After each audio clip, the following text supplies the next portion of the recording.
Okay, so I want to talk about a theorem. So there's this theorem of Ax-Katz. Well, I don't know. They didn't do them together. Chevalley and Warning. Okay, and let me just state the version of the theorem that I want to prove, and it's about the number of FQ points on varieties and their relation to the Hodge numbers of the variety. In particular, the number of FQ points is going to be divisible by Q, or have a congruence to some power of Q. And the power is determined by some of the invariants of the variety. Okay, so let me just this is I'm going to state the theorem that's due to Katz, and this is 1971. So here's the setup. So we're going to take K to be FQ, where Q is P to the A. And then what we're going to do is we're going to take Fi's in polynomials in S variables, XS. So, and here we're going to do this for t times. So there's going to be S variables, t equations, and the formula that I want to say is simple. It says that when we take the variety cut out by these equations, okay, so we take the variety cut out by these equations, F1 to F t, so there's t equations, and then we look at the FQ points, and we count them, then this is going to be congruent to 0 mod q to the mu. So, and now I need to tell you what mu is. Mu is a number which only depends on the dimension of the ambient space. So this is affine space in S variables. And then these multi-degrees. And the number is actually equal to, so it's actually equal to the ceiling of this. So I'm just going to write it down. It's kind of T di, so you sum the degrees, and then max from over i's of di, like so. Okay, so this is what we have here. So this is the theorem. So so I guess there's the special case was done by for hypersurfaces. So the special case of hypersurfaces was done by Ax in 1964. And the ideas in his proof are essential to what Katz does. Let me tell you about Warning's contribution, and then I'm not quite sure about what Chevalley's contribution is because I'm following this paper of Katz. So what Warning did was that they proved when mu is greater than 0. Okay, so there's this crazy number here. Okay, and this essentially says that, so if mu is bigger than 0, that says that this numerator is bigger than 0. Right, and then this numerator is, okay, so that's all it says. It says that the ambient space is bigger than the sum of the degrees. So, so it's kind of a low degree situation. Okay, so this is the same thing as this. So then this situation, it implies that, well, that we have a congruence mod p of FQ is congruent to 0 mod p. Okay, so sorry for switching the notation. It's kind of ugly, but whatever. Okay,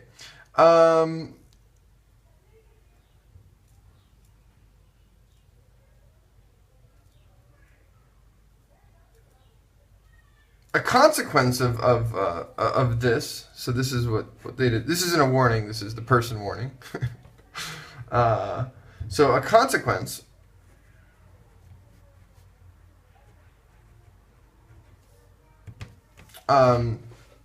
is that the number of points here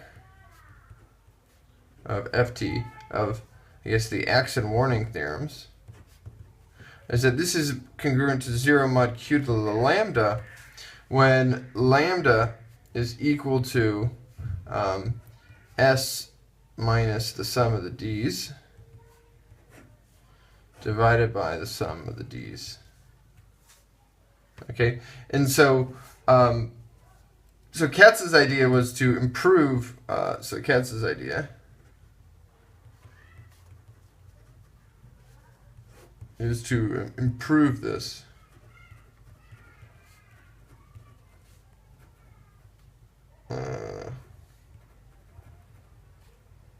Congruence. Okay, so we have this. Instead of taking the sum, we just take the maximum here. So we're making something smaller, this gets bigger, and then we have more divisibility by q. And then he also showed that this is sharp.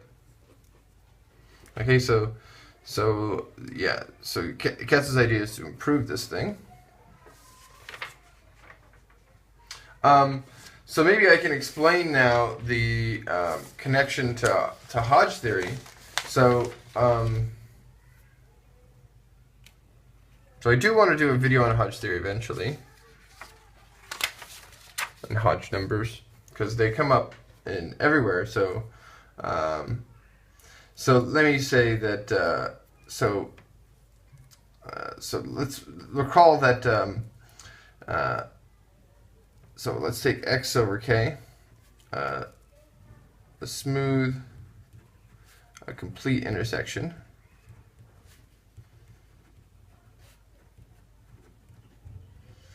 Let's say in k is going to be fq, q is going to be p to the a. And actually what I'm going to say now doesn't depend on this. It doesn't depend on this field. Actually, let's just get rid of this. Okay, it just, k can be any field.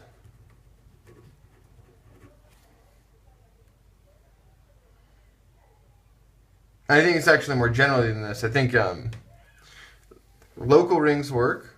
I think it's really general. I think, yeah, I would dare say, well, we need ranks to be defined, so let's just say, a field for now, but this can be pushed a lot. Okay, so this is going to be any field, and we define these Hodge numbers. These are the Hodge numbers. They're h, so they're dimension of hj, and then you do ranks if you want to do other things of x omega I of x over k. Okay, and so there's this Hirzebruch's. So how do you compute these numbers? Are fundamental and they appear all the time, and then you write them out in a diamond. You write them out in a diamond. Maybe I can write out the diamond here, but yeah, let me write it out. Okay, I'm gonna say I say diamond, but I'm just gonna write it as a matrix. People like to write it as a diamond, but I do it as a matrix for some reason. 0, 1, 0, 2. Okay, I'll just do it for threefolds. So this is going to be a three-dimensional thing. So we write this as 0 or 1, 0, h11, h12, h13, h21, h22, h23, h20, 21, 22, 23, h30, h31, h32, h33. Okay, so recall from the setup of these things. There's two symmetries in this. So there's a symmetry along here. So from here to here, and then there's a symmetry, I believe, along here. Okay, and so this symmetry, so they're Serre and Poincaré duality. Poincaré. Okay.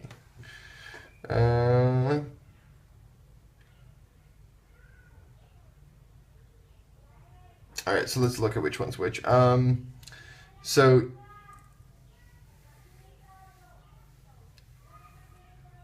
here's Dolbeault. So this is Dolbeault duality. Okay, so we can consider this one at least to be Dolbeault duality over C. And then here to here. So then these lines are the total dimension here. So from here to here, this has to be, so this has to be the Serre line. And then this is, maybe we can say, the Dolbeault line. Okay, so this is the duality. This way, this is the duality. So really, the numbers that you need to compute in the Hodge diamond are here. Okay? All right. So you only need to compute like this triangle here. Okay, and then there's kind of two ingredients to computing the Hodge diamond, right? The Hodge diamond, you need to just compute, so like there's this thing called the Lefschetz hyperplane theorem, which allows you to compute things essentially off this strip, okay? And this thing is freaking hard, okay? So computing this is the hard part. This is the hard part of computing the Hodge diamond.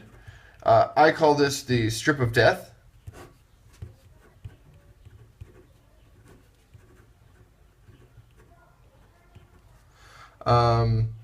And there's a theorem by Hertzebruch. Okay, so I'm gonna not do it here. I'll do it over here. He says I have a generating function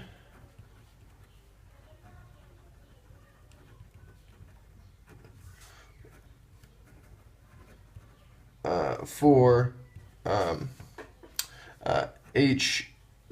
ij's on the strip of death.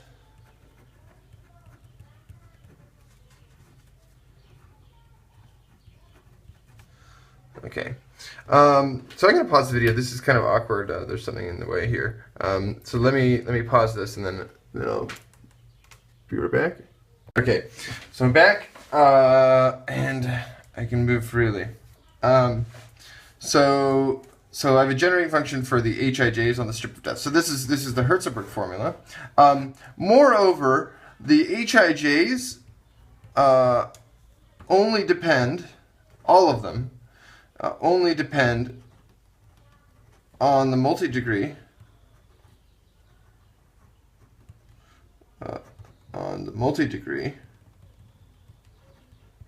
and so in particular the number right there, and all the degrees, and the dimension of the ambient space.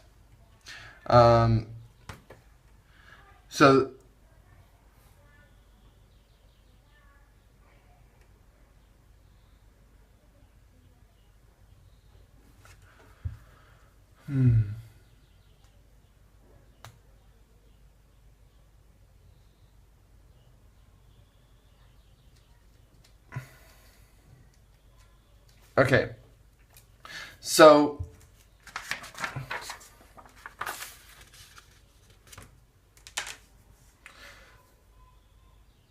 let me just say something here. Okay, so I need to give a definition.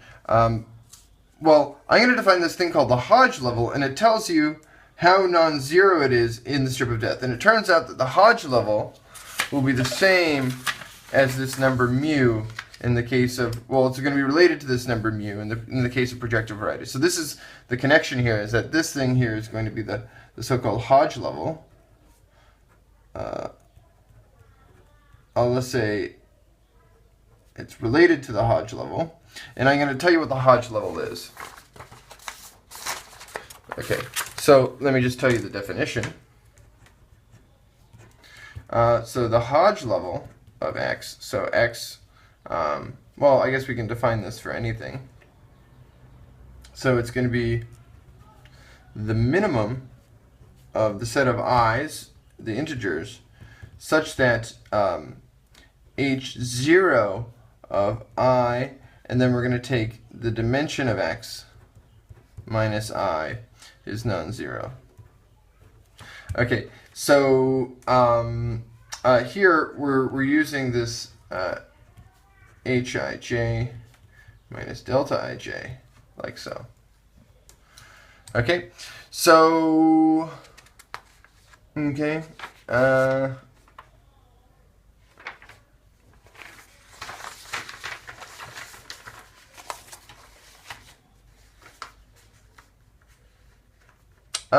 So this is this thing, and so we've removed this diagonal here. So you can see this is the minimum I, and let me go back to my picture. Where'd it go? The picture here. Okay, so here's the Hodge diamond, and so if you turn it, there's the Hodge diamond. And so you have this strip of death. This is the hard part. And what it tells you is, okay, so you can see which ones of these are non-zero or not. So remember, there's a symmetry here. So really it's telling us how far in of this side or this side we can go. And here we can go, say, I don't know, like if this was 0 and this was non-zero, then it would have Hodge level 1. Actually, so this is odd. So this this piece doesn't matter, but okay, I'm gonna turn it back to normal. So if it were not odd, then this middle term would matter. Okay, so then you could potentially have something. Yeah. So let's just say that's that, and then okay. So I told you about the difference between odd and even. And I told you about the Hodge level, and that's it. So and okay, so now we have the interpretation in terms of the Hodge level. Okay, so let me tell you the theorem. So this is the theorem of, or proposition of Deligne, and then I'm going to throw Hirzebruch in here because I know that you can do this from his formula, and it says that, and I think I haven't looked at how he does this. Okay, so this says that so we take x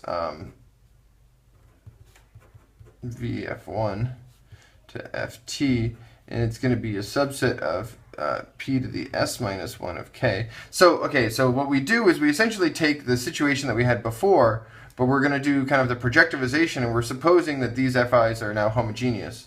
And so here we have K is equal to FQ, Q is P to the A, and these DIs are going to be the degree of FI. Okay, so here's like the setup. And it says that, so if we have this condition, it says that X is not a linear subspace.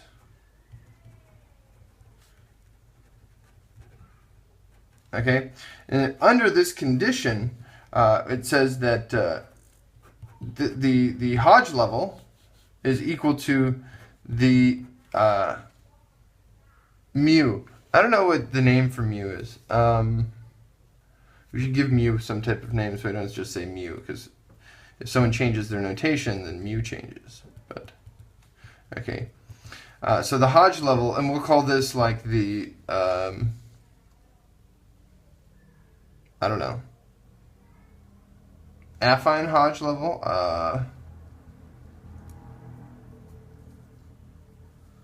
Maybe like the Ax-Katz index or something. So this thing is mu of s of d1 dt. Okay, so this is this Ax-Katz number. So this is the Ax-Katz number, and then this is this number is the Hodge level.